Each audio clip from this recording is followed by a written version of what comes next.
Anthony Albanese will use his speech at the UN to compare Palestine's statehood aspirations to that of Jewish people's hope of a homeland in Israel. Speaking at the Two-State Solution Conference in New York, the Prime Minister is expected to explain why his government joined countries, including Britain and Canada, in changing its long-held foreign policy on Israel and Palestine.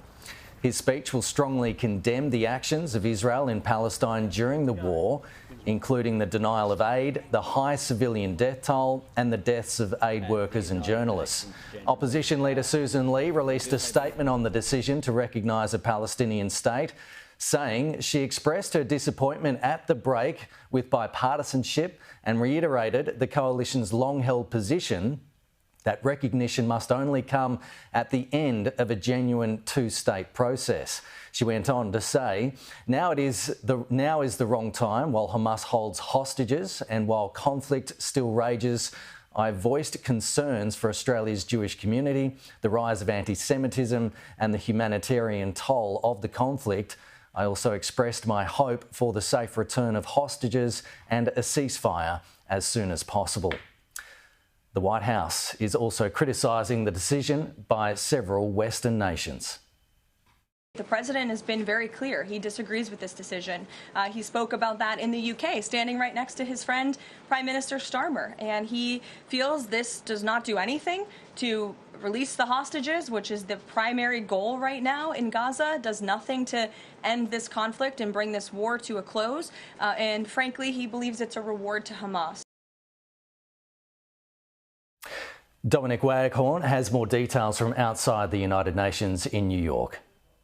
An extra 6 countries we expect to recognise Palestine today, and they're going to do that at an event called for by the French and the Saudis on the sort of sidelines, if you like, of the UN General Assembly. We're outside the hallmark where we see the General Assembly every year, world leader after world leader addressing the Assembly with that green marble backdrop. Those pictures we're so used to. And outside here, you can see delegates come and go. And this is a particularly historic day because so many countries are now joining that kind of tide of countries recognising Palestine. Before this weekend, 140 countries recognised Palestine. Then we had those other 4, as you listed, including Britain, probably the most significant country to join that list because of its historic involvement in Palestine and the creation of Israel. But another 6 today. One of the politicians we spoke to on the way in, actually in the bowels of this building, we spoke to earlier, Michael Martin, the Irish Taoiseach. Ireland, of course, recognised Palestine last year. I asked him how, to put in some kind of perspective, how historic today is in terms of what is happening with Palestine. I think it's a very significant day in terms of the number of countries that are recognising the Palestinian state. United Kingdom, quite significant, Canada, many others within the European Union now. But that said, the situation is still very, very bleak in Gaza.